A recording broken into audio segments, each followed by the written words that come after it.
Good evening, everyone, and welcome to our C21 and Dell Technologies AI Use Case Project Professional Learning Session. We're so happy to have you here. My name is Katina Popolkas, and I'm the Senior Education Strategist at Dell Technologies. And I just want to talk a little bit about the background of this project and how we're coming together here to provide this professional learning. This project is a pan-Canadian AI use case project to support education. Now, to get started, we will do a land acknowledgement, and so we'll just do it for all of Canada. If you want to do one for your own area, we welcome you to do so. I would like to begin by acknowledging the Indigenous peoples of all the lands that we are on today. While we meet today on a virtual platform, I would like to take a moment to acknowledge the importance of the lands which we each call home. We do this to reaffirm our commitment and responsibility in improving relationships between nations and to improving our own understanding of local Indigenous peoples and their cultures. From coast to coast to coast, we acknowledge the ancestral and unceded territory of all the Inuit, Métis, and First Nations people that call this land home. Please join me in a moment of reflection to acknowledge the harms and mistakes of the past and to consider how we are and can each in our own way try to move forward in a spirit of reconciliation and collaboration.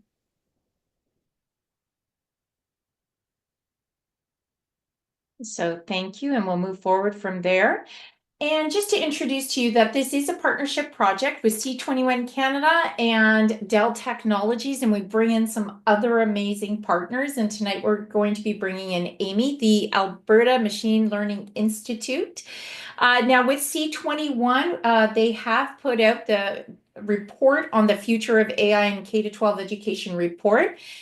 And back in May in Calgary, at the University of Calgary, all of the leaders from several Canadian K-12 district schools met to talk about AI and how are we going to support each other in terms of integrating it effectively into the education system. So, of course, we're grappling with a lot of different challenges, and we all decided to work together and see how we could help each other. So the idea behind this project is how can we effectively bring Canadian ideas and examples, but not try to boil the ocean, not try to do everything, do small use cases and go deep, and then share them with all of our different districts and institutions across the country to help each other out. So that is what the partnership is about. We did round one, which was super exciting. We learned a lot. And we focused on really three things. How can we use Gen AI to impact student achievement? How can we support educator and student well-being, as well as improve administrative efficiencies? Again, we didn't want to just use AI for the sake of using AI, but really, how can it transform the learning opportunities of our students? Focusing on specific use cases and trying to learn together from that. And always, of course, with a commitment to privacy, security, ethics, and mitigating as many biases as we can. And you might be saying, well, why do we need to do that? These are just a few samples of headlines that we've seen across the country and what a lot of our educators in K-12 as well as post-secondary are dealing with. Also, want to bring out this great quote by Andreas Schleicher, who's the Director for Education and Skills at the OECD. And I just think it's great. We're wonderful at inventing new tools, and we really need to be wise about it. So we need to do this properly. We need to do this with care and consideration with some of the challenges that we've seen that have happened. And so that first round, what we did was put all of these use case stories up on the C21 and Dell website. So if you want to look at any of these stories, they're up there with the QR code or use the bit.ly. Each use case team has a dedicated page to their story and what they were able to accomplish. Now, tonight, though, is a little bit different. Tonight, we're bringing in a partner who's been part of this pan-Canadian AI learning experience with us. And so we are bringing in Jill Kowalczyk. She is the manager of AI literacy at AMI, which is the Alberta Machine Intelligence Institute. And she's going to be talking with us tonight about teacher agency and Gen AI. Jill was a big part of our round one, helping us understand the importance of ethics and teacher agency. What are we doing in that classroom as we're using these tools? And so we thought it would be very powerful for Jill to come on and do one of these stories with us. This is something that she does across the country, and we want to add this story to our C21 and Dell site. So with that, I would like to welcome Jill. We have her contact information right here. I'm now going to stop my sharing, pass it over to Jill with a warm welcome to say thank you for coming tonight and sharing your expertise with us. Thank you so much, Katina, for that introduction. And I'm happy to be here tonight or whenever you're watching this webinar to be able to be part of this really amazing community revolving around AI and education. So I'm going to go ahead and pop over to my screen, put this in slideshow mode. All right, so let's get started. Tonight, as Katina mentioned, I'm here to talk to you a little bit about teacher agency in relation to Gen AI. Teacher agency may or may not be one of the ethical concerns that are top of mind for you, but I really want to take you through nuanced discussion or reflection, if you will, of how Gen AI specifically, as well as AI more generally, might impact teachers' agency and professional autonomy in the classroom. And I want to preface this by saying that this is really not something that I'm using to I don't want to fear monger or anything, but I just want to think about all of the implications of AI as we move forward. But first, just a little highlight of who is AMI if you've never heard of us before. So as Katina said, AMI is the Alberta Machine Intelligence Institute, and I'm lucky enough to have had the opportunity to build out our AI and K-12 program, which really takes a collaborative approach, working alongside teachers. I myself was a former teacher. I taught in the classroom for 7 years, mostly humanities, social studies courses, but I've always been really interested in educational technology, which led me to pursue my PhD in this very topic. So AI and teachers agency in the classroom. And so in our AI and K-12 program, we currently, and I need to change this number because we just initiated a bunch of more teachers into our program, but we have around 1,000 teachers currently using our AI resources, which are all free and open access. And I'll provide you with the QR code to access them in a later slide, which encompasses 404 schools, 37 school boards, and AMI as an organization has a top 5 global AI ranking, which of course we're very proud of as well. Our AI and K-12 program centers on equipping educators with the fundamental AI literacy skills and competencies that they're going to need to be able to teach with and about AI. Also focuses on empowering students. And the best way, I think, or one of the best ways to do that is through teachers, is through equipping teachers with the skills that they need so that they can better support the students in their classroom. We are also doing more student-facing activities, and I'm hoping to scale that up in the future. Aligning to workforce is also one of our key goals, as well as promoting inclusion. And so at AMI, we have 7 learning kits, is what we call them, that teachers can access for free via our website and via our learning management system.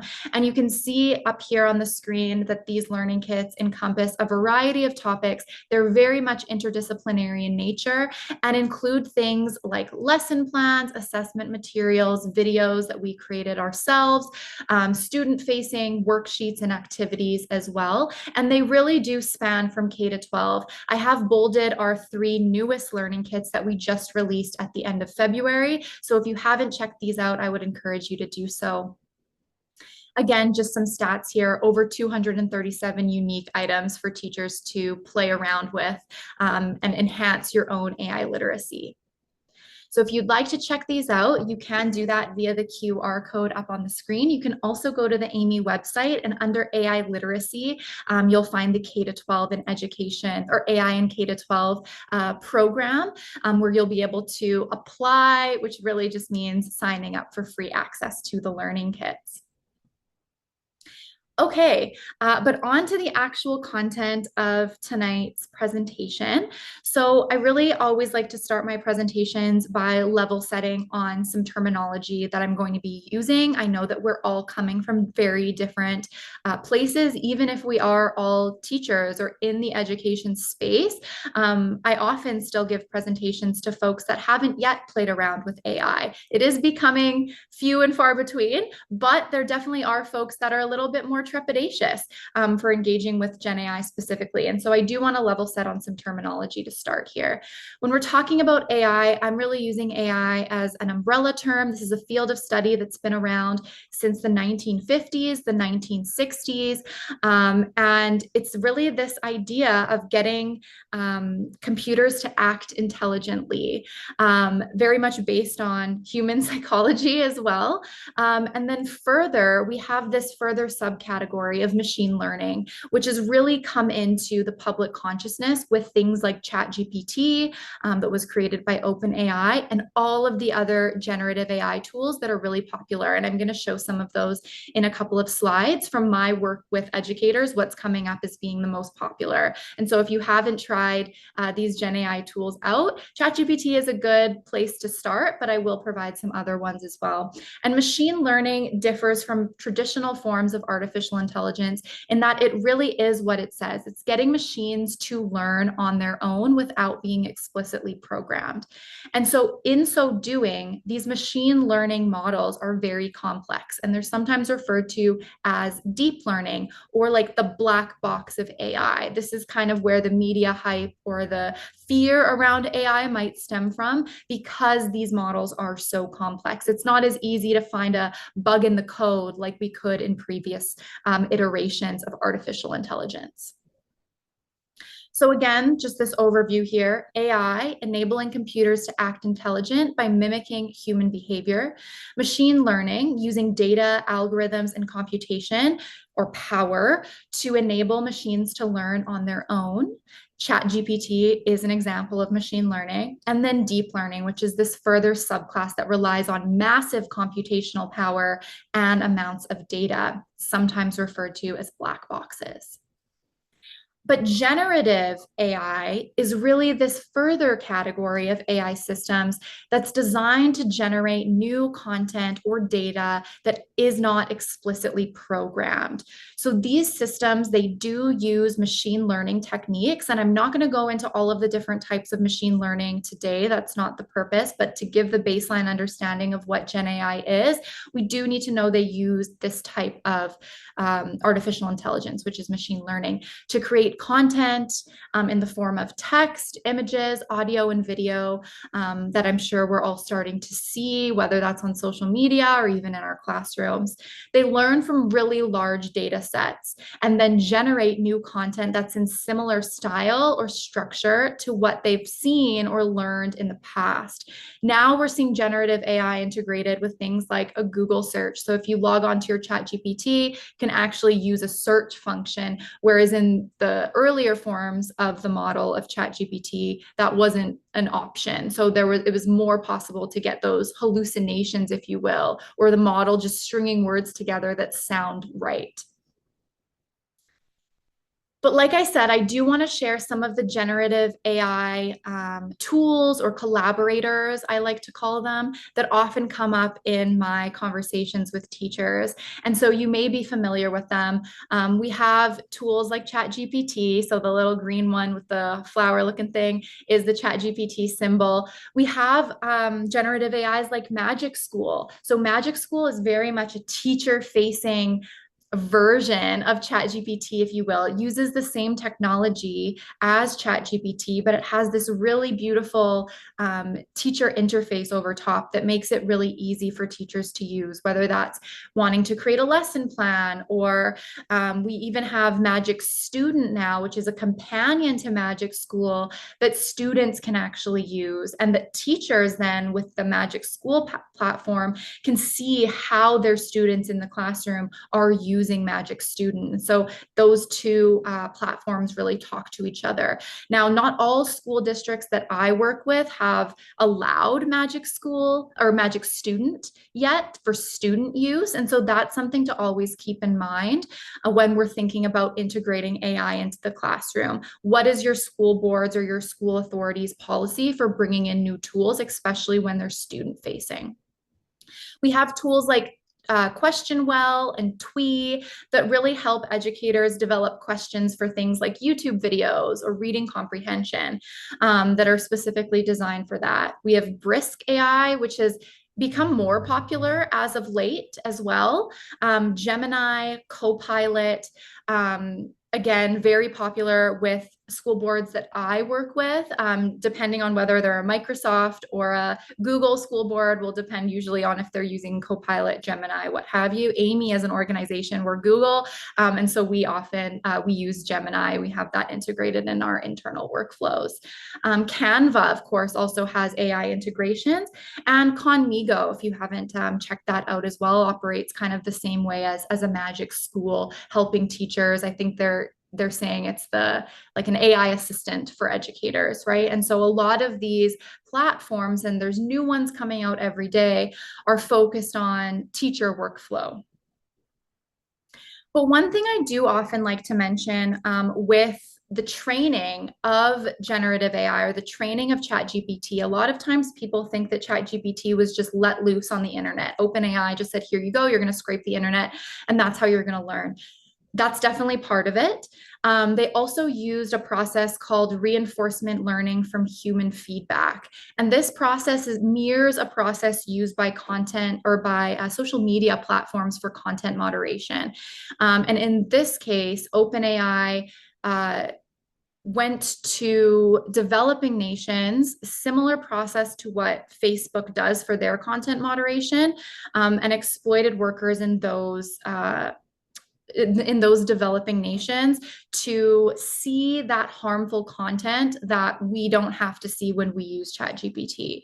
So content moderation was a part of this, and this is an ethical issue that is somewhat unknown. And so I would encourage you to take a look at this article that I have linked on the slide if you haven't had the chance. It is quite long, but it's an interesting read and gives some insight into the training of these models. Now, we know that there has been a surge in generative AI. The idea of OpenAI releasing ChatGPT, it's impacted so many industries, including education. So the vast data resources that are available really has led to the proliferation of these sophisticated machine learning models like ChatGPT that we're starting to see and be integrated into our everyday lives and workflows. One term that you're going to hear me talk about through this presentation, I probably have already mentioned it. In fact, it's in my job title, is AI literacy. And so the reason that I'm out here doing these types of presentations around teacher agency, around ethics, around understanding the different generative AI tools that are available to teachers is because I want to increase people's AI literacy. And the way in which to do that is not only to understand how to use a particular tool, that's definitely part of AI literacy, but another part of AI literacy is the ethical component. Understanding of ethics is a really important piece of AI literacy, especially because AI is integrated into so many aspects of our lives already. And AI literacy as a concept really stems from the broader understanding of digital literacy, right? How we use, understand, and engage with digital texts, as well as data literacy, becoming a critical consumer of one's data and controlling one's personal data trail is now important than ever. And there are so many definitions of AI literacy. This one that I have up on the screen here, I think encapsulates a lot of what I believe AI literacy to be, along with that strong ethical component. So really enabling individuals to critically evaluate AI technologies, communicate and collaborate effectively with AI, and use AI as a tool online, at home, and in the workplace. Oftentimes, I do refer to AI as more of a collaborator than a tool, because that's how I use it in my day-to-day. That might not be the case for you, but for instance, me, I always have either my Gemini, my ChatGPT open, ready to turn to it as a thought partner, whether I'm working on my dissertation as a PhD student or my work as well, as the manager of AI literacy. And so I've really kind of built, that's how I would categorize my relationship with ChatGPT, which then begs the question around agency, or my own agency, even though I'm no longer a teacher in the classroom per se. And so let's get into this concept of moral agency, starting with a personal anecdote, if you will. So this is a picture of me. I think this was like my second year teaching. I was teaching junior high school, social studies mostly, and English language arts. But I've always been really interested in the ways in which technologies blur the boundaries of pedagogy. So I've always been really interested in social media, for instance. I've always had kind of a social media following since its onset. I'm definitely from that era of when social media, Instagram became a thing. And actually, when COVID-19 hit, I was in the classroom, I was a teacher. And so transitioning to that online classroom, I actually ended up creating like a teacher TikTok account. And students started following me, but teachers also started following me. And I started building up this professional learning community, if you will, or this community of practice via my TikTok account. And what that made me really start to think about, at the time I was also doing my master's degree in digital literacy, was this blurring of boundaries between a teacher's digital identity and their professional role, which made me further think about, okay, how I'm showing up on social media. How is that impacting, if at all, how I'm showing up in the classroom? And I really started to reflect on that. I also started to realize that the use of technology, it really transcends mere tool implementation. I think at first I was like, oh, I just want to try out all of these educational technologies within my classroom. But then I started to think a little bit deeper about the ways in which I was using these tools and what that was doing to, in both positive and negative ways, what that was doing to my relationships with my students, my relationship to my own teaching practice as well. And what I've really come to understand through my professional and academic journey is that educators are in a really precarious position because they need to navigate this evolving technological landscape, with AI making that even more emergent and evolving, ensuring both student learning and the preservation of their own professional autonomy, their own agency, if you will. And so I'm really of the mindset that we need AI for education versus education for AI. And there is a clear difference here. We really want to use AI as a way to support educators, education, and the learning process of our students. We don't necessarily want education for AI, where we're just educating people on how to use tools to get through the day-to-day. There needs to be a balance, if you will, of both. That tool piece and understanding how to use the tools is incredibly important for both ourselves and our students. But we really want to ensure that we have this balance in place. I'm often somebody that argues for this bilingualism, if you will, when it comes to AI in the classroom, right? We don't want to do away entirely with traditional forms of learning how to write, for example. But we can use AI as an assistive technology. So we need to think about both of those.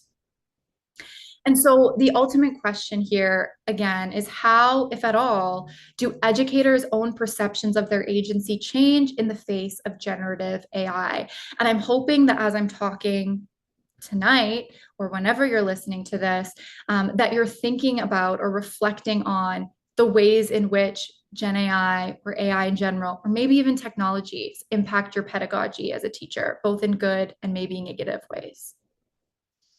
So one of the thought experiments that I did when I was first diving deeper into moral agency, and I'm using agency and moral agency interchangeably. When I talk about moral agency in education spaces, it doesn't hit as well because everything teachers do, all of the decisions we make have moral implications.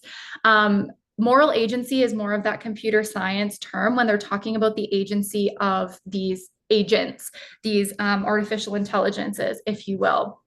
But one of the thought experiments that I did is I opened my chat GPT and I asked it to give me a definition of moral agency. And so it was able to do that, focusing on moral judgments, being able to discern what is right from wrong, aligning with one's moral and ethical beliefs. It also highlighted this concept of responsibility, which is incredibly important when we're thinking about AI-mediated decisions in education as well as other industries. And I also asked ChatGPT if it considered itself to be a moral agent. And it said no. It said, no, ChatGPT is not a moral agent. It's a machine learning model. It lacks the capacity for moral agency or moral decision making. And I thought that was really interesting. Of course, we know that it doesn't have consciousness. It's not agentic in that sense or sentient. And it operates on mathematical patterns, if you will. And so that alone kind of brings up this question of, okay, well, then why are we even concerned about the agency of these technologies? If it says, you know, I'm not a moral agent, I'm just doing this based off of what patterns I see in the data. We do know that no technology is completely value neutral, right? That's an important concept to think deeply about. I'm of the mindset, which might be a little bit extreme, that literally no technology is value neutral. So like a pen to me isn't completely value neutral either. I think there's levels to this though. Of course, with AI, that's a completely different level than the technology of a pen or a pencil. But some in the literature have talked about AI being like a second order moral patient.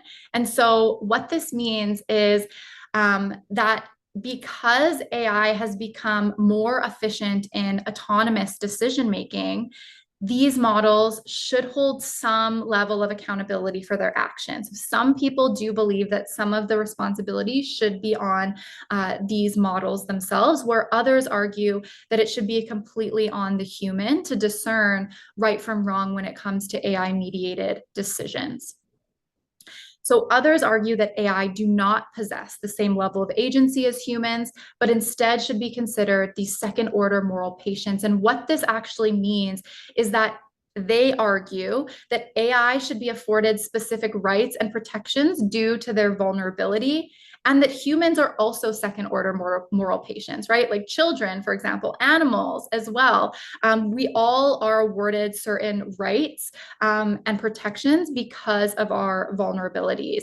And so this isn't to say that we're I can never say the word, anthropomorphizing AI, because that's not at all what I'm trying to do here.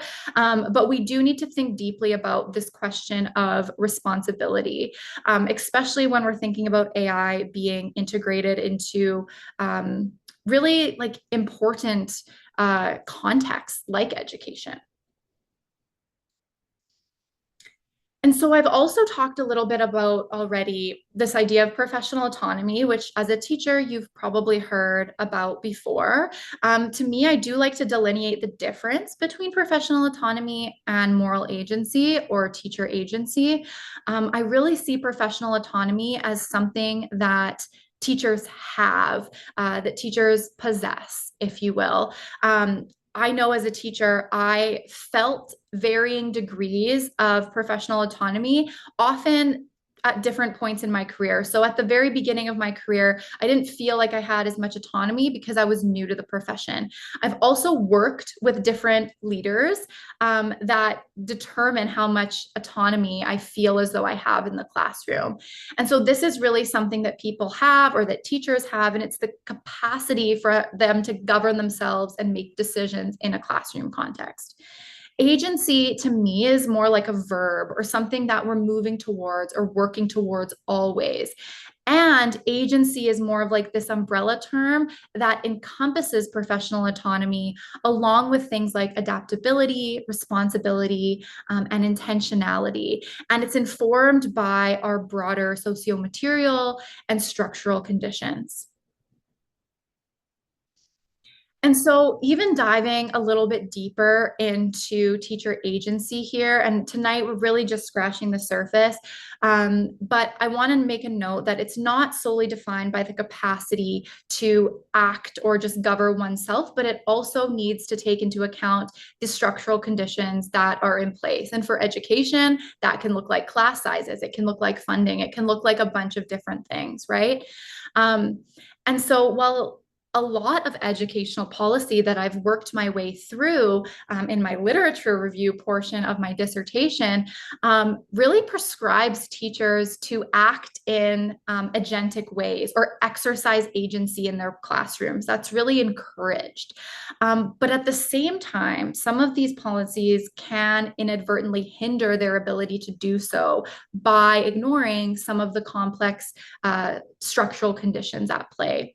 And so agency, ultimately, it can't be defined simply as one's ability to make choices, but it also is determined by the choices that are available. And so in order to talk about this in a way that makes sense to educators, I'm hoping that we can go through a series of case studies here. So the first one is AI for assessment. When I'm talking to educators, oftentimes this is the line that they draw. So they'll say, Jill, I'm using AI for emails to parents. I'm using AI for my lesson planning. I'm using AI for my own workflow, whatever that means to them. But I draw the line when it comes to using it for assessment. I'm not going to use it to give feedback on students' work.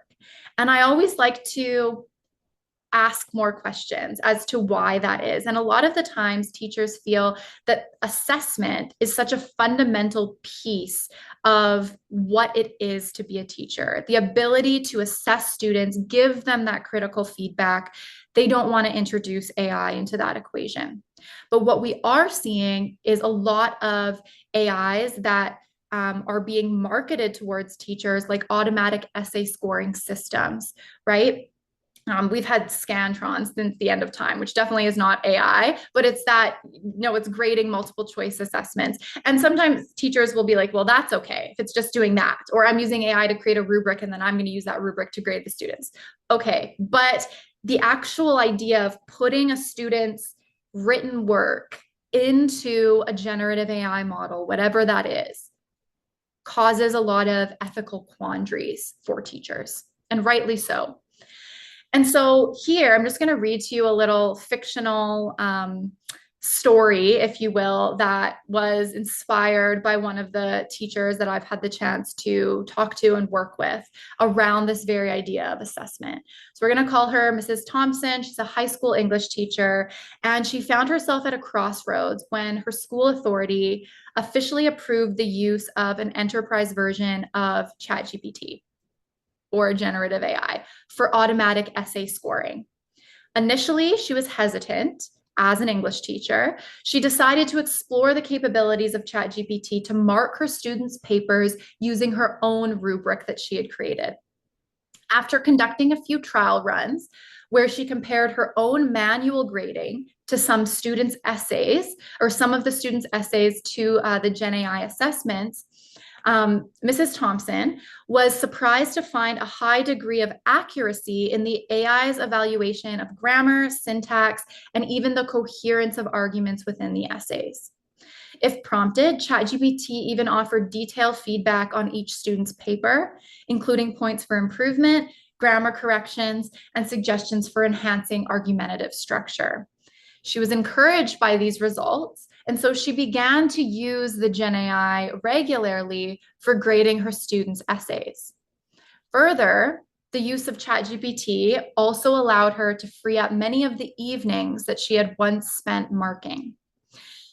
And so you might be thinking, okay, this would never be me. Or maybe you're thinking, I don't know, this kind of sounds like a good idea. I want to have more time for marking, or less, or spend less time on marking and more time for me in the evenings, or more time for my family. And I think that that's one of the pieces that's often touted with generative AI, is that if we use generative AI, we're going to have all this free open time for leisure. We're a really productive society. And I, like I mentioned before, using ChatGPT or Gemini as a thought partner, I use it all of the time. And I don't feel like I have a lot more time for leisure. I feel like I have a lot more time to do more important work, which can be a benefit, right? If I have ChatGPT responding to my emails, maybe I can focus more on strategy or things that are really important to my role. And so perhaps a teacher might think about that in the same way.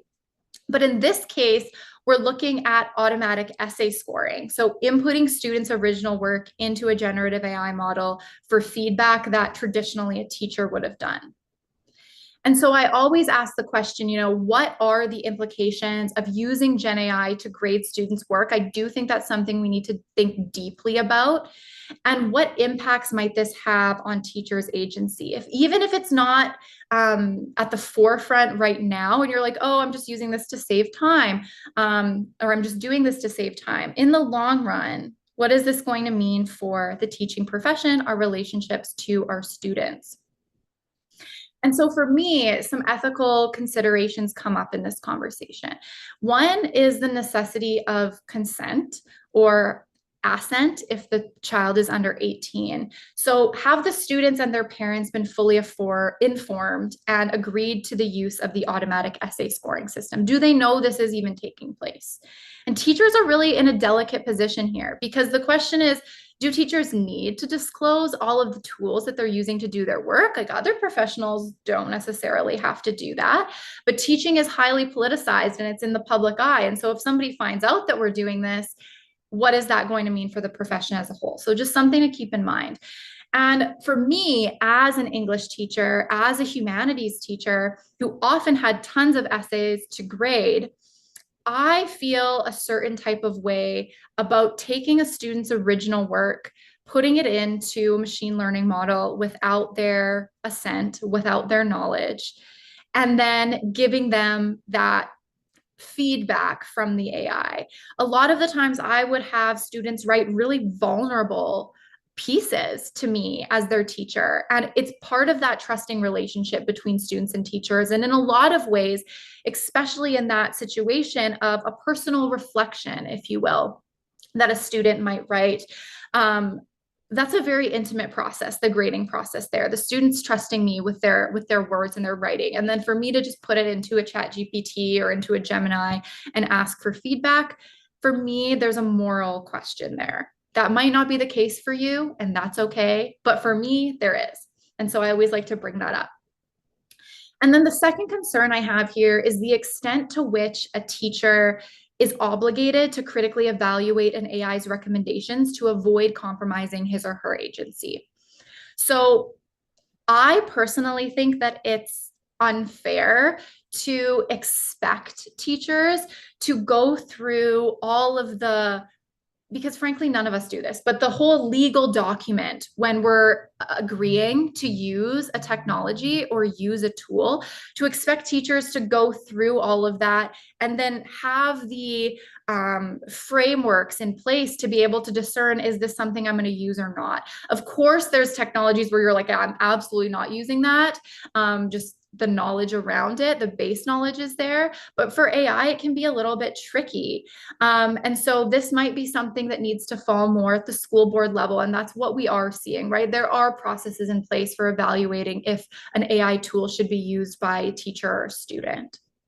So this question of, do teachers have the capacity to undertake such an evaluation? In the fictional case that I just shared with you, Mrs. Thompson, her school board said, yeah, we're good to go on this automatic essay scoring, AI, if you will. And so what kind of obligation does Ms. Thompson still have to discern if she wants to use this tool or not? Like I said, this consent piece, is it reasonable to expect a teacher who then passes this responsibility along to parents to read a novel-length legal document to ascertain a technology's compliance with locally applicable legislation? I would say no. We also get into this tricky space when we're talking about AI and the proliferation of tools for educators as this teacher as consumer. And I don't want to be in that space. I want teachers to be thinking critically about the tools that they're using in the classroom. And sometimes I think that teachers are seen by AI companies or by the developers of these tools as just consumers that are eager for technological advancements. And that's not necessarily a bad thing, but we also want to be seen as co-designers or active participants in the decision-making process. That's one of the core ways that we can really maintain our agency in the profession.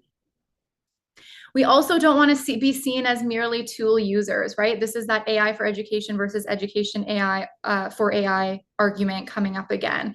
So teachers as moral agents, we have the ethical obligation to scrutinize the tools that we're using in our classrooms, right? We have that professional judgment piece, and we should rely on our school boards and our system leaders to also think deeply about the tools that are being implemented in our schools. Because a systems design, so an algorithm or a machine learning model, its design can subtly undermine a teacher's ability to exercise moral agency by limiting their role in decision-making processes. So we're starting to see this with tools beyond generative AI, where a decision is made by an AI and then a teacher basically has to say yes or no to that decision, and that's exercising a really limited form of agency. Another case that I want to bring forward just to kind of wrap up what we're talking about here today is often school boards are looking for ways that they can use student data alongside Gen AI to better student outcomes, right? Move towards better student outcomes. And I personally think that's a great question and something that school boards should be thinking about, because AI can help us aggregate a bunch of data together and make really informed decisions based off of that data. I was reading the ATA, the Alberta Teachers Association's most recent magazine, and it has a whole section on AI agency, teachers agency in the classroom. And they provided this kind of example that we're starting to see a lot in Alberta. So a school system runs all of its data through an AI system to analyze probabilities of success for various students. So the intent here is good. When the analysis is done, it identifies individual students who it deems to have a low probability of success, and then makes decisions and sets directions based on this analysis, potentially removing hope and helpful resources that could intervene in that child's life. And so we don't want to get here, right? We need to have teachers, we need to have school leaders in the loop when we're talking about using student data to determine educational outcomes, because the teacher is the one who knows the child who didn't have breakfast before they came to school. They're the ones who knows that child is dealing with a divorce or right, what have you. And so that teacher professional judgment, that teacher agency is still incredibly important, even as we're making all of these advances and rethinking education in the age of AI. And so this is this concept, the example that I just shared with you is an example of moral passivity, which is really just the handing off of decisions to a machine learning model and exercising a really limited form of agency. And so in this kind of situation that we don't want to be in, teachers are no longer exercising their full range of moral and ethical reasoning when it comes to their students. We need to use AI to enhance student outcomes, enhance learning, enhance our pedagogy, as opposed to relying on it entirely. Some also refer to this concept as the rubber stamp phenomenon. And so this is the idea that if we don't understand the technology or the rationale behind how an AI is making a decision, then we're not inclined to second guess that decision at all. So if we don't know that the AI algorithm might be wrong, or we don't know about the training data that was used to train it, then we might not ever second guess or challenge that algorithm, and we might just go with whatever it says. And in education, we definitely don't want to do that. We're also in a place of shifting pedagogy right now. In my work with teachers as a researcher, as a PhD student, what I'm still hearing a lot is AI use guilt.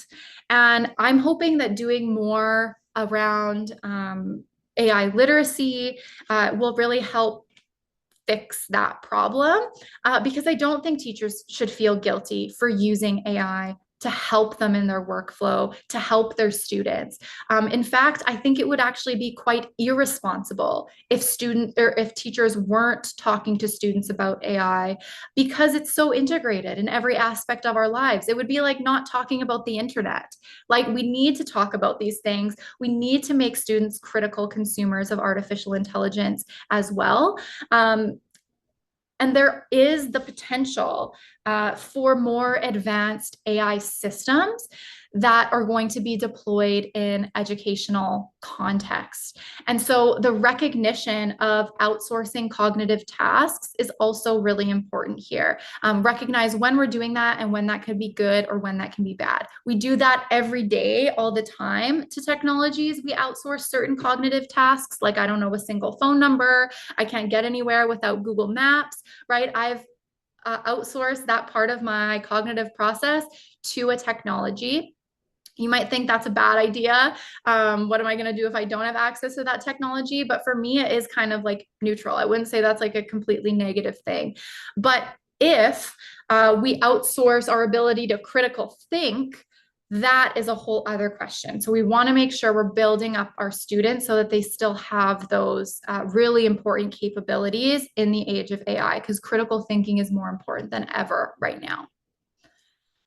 And so I'm not going to show this whole video, but I'm going to encourage you to take a look at it if you haven't already. This session was really on like Gen AI and moral agency, but like I mentioned, we are seeing AI kind of in other educational contexts as well. And so this is a video that I often show from the Wall Street Journal around how AI was being, or is, I'm not sure if it's an is or was, being used in China. This was a government-sponsored program to have students wear these AI headbands that were meant to determine their engagement or attention levels in a classroom. What ultimately happened is that this technology is deemed as being not quite there yet, that can't measure students' attention levels. It can't measure their engagement levels in a classroom, as well as there are a slew of other ethical concerns with something like this. I also want to say that I recognize this is a completely different cultural, social, political context than the one in which I'm currently situated in Edmonton, Alberta here. But we are starting to see cameras, facial recognition software enter into the classroom in Western countries, whether that's monitoring exams, what have you, with AI. That is something that we are seeing. So it is something to keep in mind. I'm not going to play this, but I do want to bring up the ethical concerns here as well. So again, the moral agency or the agency piece of the teacher comes to the forefront, because in the video, they talk about how the students' attention scores are sent to the teacher's computer in real time. And the teacher is then given decisions mediated by AI that they can then take, or actions they can take in the classroom to deal with particular students. And so that's a question around, okay, is the teacher using their professional judgment? Or are they just going off what the AI is telling them to do? There's also a clear question around surveillance, using technology as surveillance, unjustified punishments for students as well as teachers. If teachers had low attention scores of their students, what is that going to mean for their professional autonomy, their ability to govern themselves in their own classrooms as well? And so a lot of questions come up around how accurate is this technology? And I'm going to tell you right now, it's not accurate, but who says we can't get there? I don't know, right? Does this technology align with my values as an educator? For me, that's a hard no. What does this mean for neurodivergent students? Not everybody pays attention in the same way. So how is it actually going to be able to accurately monitor that? And then, of course, who is the data being shared with? I think in education, we need to be even more as leaders cognizant of where students' data is being shared, and what are the motivations of the companies that are introducing technology for AI in education. Okay. And I'm going to end off tonight by just kind of highlighting again here the other ethical concerns that often come up with in conversations with teachers that I have. So again, the autonomy piece, the agency piece is at the top. The student-teacher relationship for me also falls into that autonomy, that agency conversation. So what is this? How is this AI, how, if at all, is this AI impacting my relationship to my students? We know from the data that teachers are required, like now more than ever, needed now more than ever when it comes to navigating these new technological, these new digital times. This rubber stamping idea, AI human value alignment is also something to think deeply about. How does this technology align with my values? This cognitive extension versus cognitive atrophy. AI can be a really great cognitive extender. It's helped me a lot in my workflow. It can help a lot of students, and they're going to have access to it from a really early age. And so it's preparing students to be able to use AI as enhancement to their cognitive process rather than taking over the entire thing. And then, of course, we already talked about consent, as well as the importance of data privacy in the age of AI. And so ultimately, what can we do about this question of moral agency, or this question of professional autonomy? I think the biggest thing is AI literacy training and professional development, professional learning. It really is an ongoing process. And there are so many great voices in this space that are talking about different aspects of the ethical conversation. One thing we didn't talk a lot about here, I didn't talk a lot about at all, is plagiarism in the age of generative AI. Of course, that's a big concern for many in the education space, and there's lots of great leaders that are focused on plagiarism work. Critical evaluation of AI at the classroom and school authority level. So if you're a leader of a school authority or a school board, having those robust frameworks and guidelines in place to really support the teachers within your school authority will be really helpful as we all move to understand AI at a greater degree and its impact on education. And then also collaborative decision making. So one of the things that I'm doing, and I know other leaders are doing in this space, is advocating that teachers need a seat at the table. Within AI companies, there is a place for teachers to have a voice. All of these applications and softwares that are coming out aimed at teachers that have AI integrations, they need teachers to be a part of that conversation. Like I mentioned previously, I want teachers to be co-designers of AI. And I think there's a really strong push from both like the technical side and like the non-technical side, if you will, to bring that interdisciplinary approach to AI development and deployment. And so I will continue advocating for that. And so I'm going to end it there tonight. I really encourage you to reach out to me or Amy if we can help you on your journey. But thank you so much for joining us and for taking all of this information in.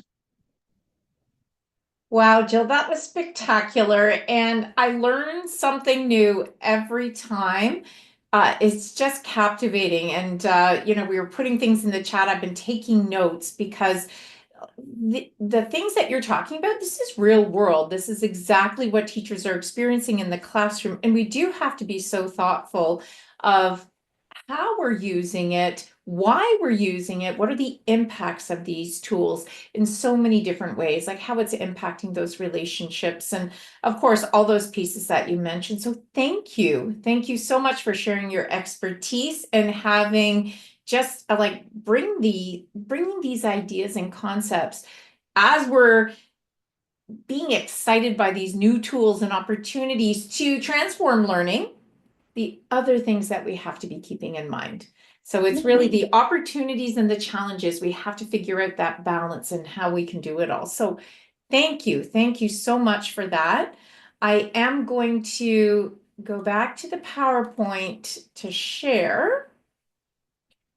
And this recording will be posted on the OECM Professional Learning site. We've been doing sessions like this over the school year, and we will continue to do them. So the link for Jill's session will be there, as well as on the C21 site. So you'll have different places that you can access this amazing information. But wait, there's more. So we will continue to share these types of stories. And next week, or March 19th, Jill will be back to talk with a deeper dive around those learning kits. And I have yet to see the newest one. So I'm really excited to see how your K-8 pilot went. And, you know, I was on with some folks from BC, and that's what they're starting to do, the lesson development with AI. And I said, you've got to check out what Amy has. I know Jill's working on some of those. So it's great timing to see that we could share those out with our use case groups and other Canadians in the education space. We will also be hearing more stories from folks from the Ottawa Catholic School Board, the Anglophone East District School Board, and then Parkland as well. So still lots more to come as part of this project. It's so exciting. This is the C21 and Dell Technologies AI use case project space. We have awesome stories, awesome partners, incredible information that we love sharing with everybody. So thank you for being with us. We will see you for the next one on March 19th. And thank you again for everything. Please do reach out to Jill directly or myself. We're here to support all learners who are exploring this AI space. So thank you, and we will say good night.